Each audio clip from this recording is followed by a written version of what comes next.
Ag Bioscience, the #1 ag tech podcast globally, is now available on video. Hear from leaders and innovators across food, animal health, plant science, ag tech, and agriculture. Mondays at 6 a.m. on YouTube or wherever you get your podcasts. While you're there, subscribe and leave us a review. It's the Ag Bioscience Podcast with Agronovis Indiana. Get more information at agronovisindiana.com.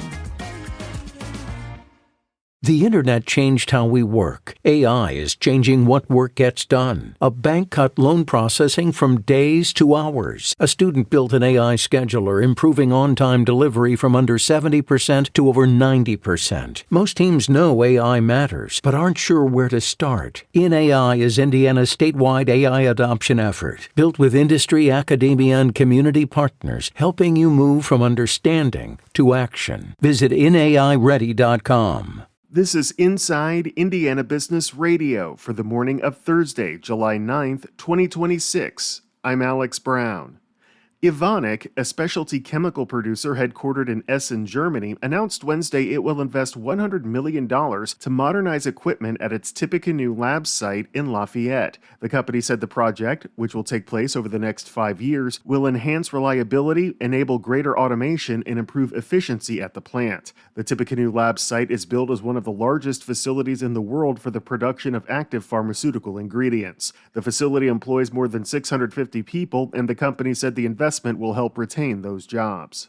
Virginia-based defense contracting firm ManTech has been awarded a 5-year, $197 million contract to provide research, development, test, and evaluation services for Naval Surface Warfare Center Crane Division in Indiana. The company will develop and engineer upgrades for legacy and next-generation Navy radar and electronic warfare systems. The Indiana Department of Transportation has announced more than $84 million in matching infrastructure grants being awarded through the state's Community Crossings program. The funding will support local road and bridge projects in 147 cities, towns, and counties. You can view the list of grant recipients at InsideIndianaBusiness.com.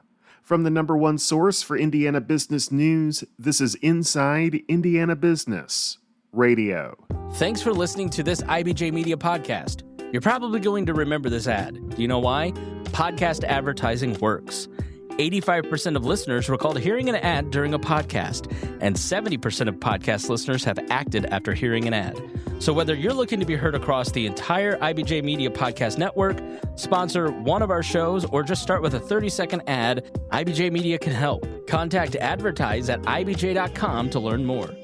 An Indianapolis-based startup that makes 3D printed recovery shoes is teaming up with USA Diving to address what the athletic organization calls a poolside challenge for aquatic athletes. Last week, USA Diving announced Fidacy as its official footwear partner at the Bolzano diving meeting in Italy, with athletes and coaches wearing the shoes, known as the Strides, on the pool deck during competition.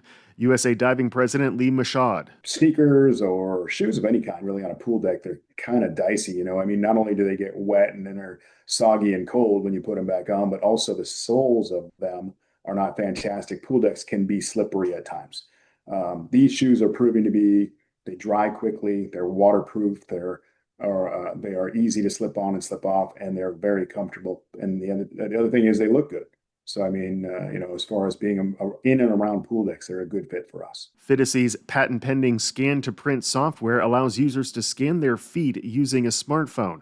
That data is converted into a 3D model and used to print the shoes using a single recyclable material. The company uses a triple-layer lattice design that, for divers, allows water to drain instantly. A Bloomington man is suing utility company Duke Energy over an electrical fault that caused his home to catch fire 2 years ago. According to court documents, Duke provided electrical services to plaintiff Steve Patterson's home prior to the house fire on June 23, 2024. Patterson's home had been without power for about 4 days before the fire started. When the power was restarted, the 3 transformers on Patterson's property exploded, starting the fire and destroying his home.